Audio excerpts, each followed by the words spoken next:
yesterday we had a bat mitzvah here in the church, to celebrate a young woman coming of age, and bat mitzvah is in the Jewish tradition. I was trying to look for a parallel in the Christian tradition, and it's confirmation.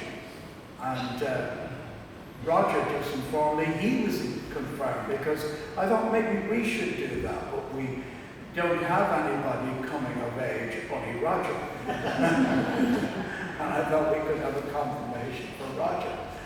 But I actually, when I was brought up a Catholic, I was confirmed, which was coming of age. And funny enough, in the early Christian days, you were confirmed, I think, before you were actually baptized, because you were not baptized till you were an adult.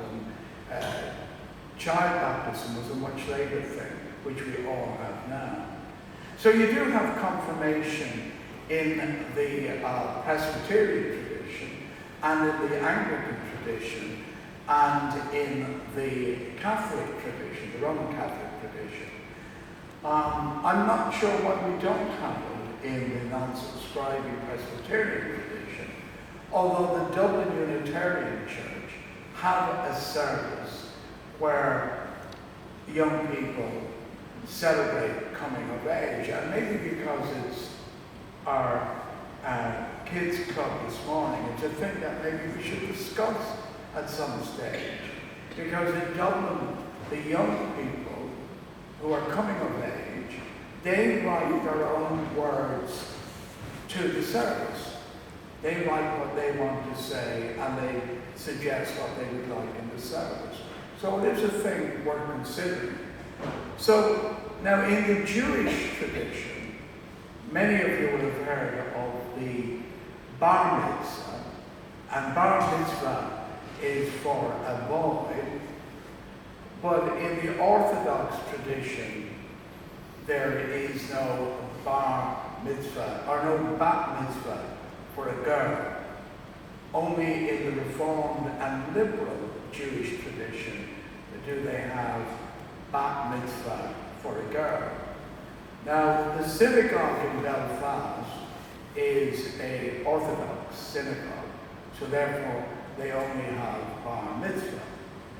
So a young Jewish, liberal Jewish family living in Belfast came to me to know could they hold a bat mitzvah here. And I said, well, we've done everything else, so why not? Why not? And it would be a wonderful occasion. And indeed it was absolutely wonderful. The church was packed yesterday with many people, friends of the family who are not Jewish, but equally many people, young people who were from the liberal tradition, many of them who have come to work in Belfast, but have nowhere to worship other than the Orthodox synagogue. And indeed, many came here yesterday from America, because the rabbi who was overseeing the bat mitzvah, Rabbi area, and it's really wonderful to say this, she was from America. So the rabbi was a woman from the Reformed tradition. I really actually hope to put a picture of myself and her up on Facebook. She was amazing, because she was a cantor or a singer, as in the Jewish tradition. So she sang so many parts of the service yesterday that it was incredible. I said, fortunately for me, in the Presbyterian tradition, the minister doesn't have to be able to sing, because she really was incredible. And that was the order of service, which was in Hebrew and in English. And it was for Hattie, and Hattie wrote her own, how would you say, address. Now, I want to I have dangerously lost my page, but I will find it again, because this was one little reading I'd like to do, which was read at the service yesterday, and it's Psalm 150, which was read in Hebrew with the English translation underneath. I will not read it in Hebrew, I will read the English translation. Well, I just want to show you a couple of things before I do this. Now, this is a kippah. You often see Julian when he's reading, Julian when he's at prayer, as a Jewish person, wears a kippah. And this is the kippah.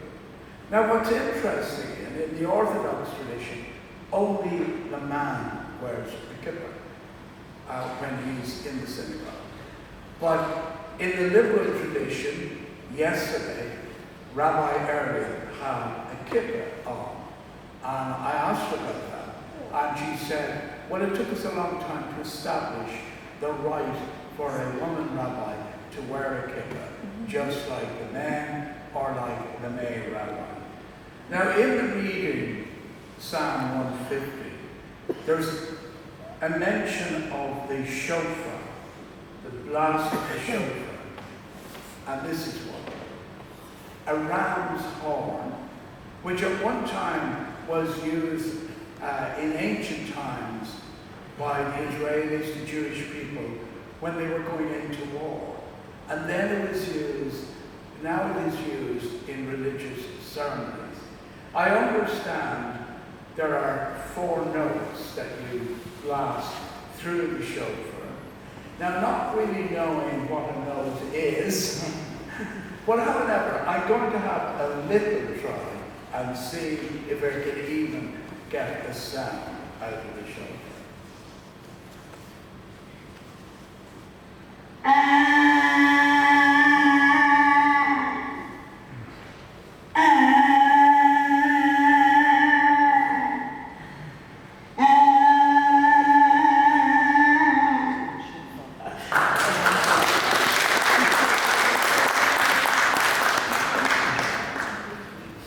Thank you. I have a chance to do a spot here, Catherine. Well, you had one solid. No, he's not looking at me as if he's going to say an now, Chris, on the shofar. No vacancies, okay.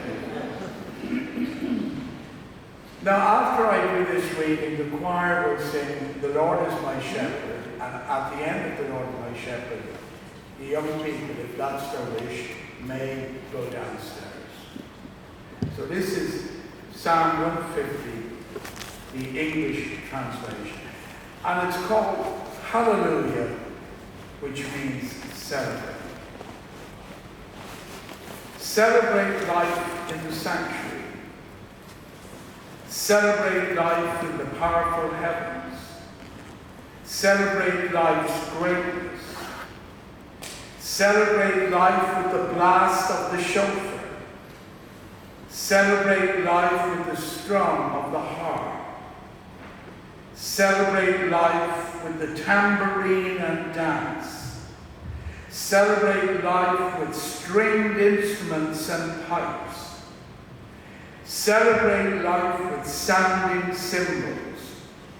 Let everything that breathes praise Adonai. Let everything in the breath praise Adonai.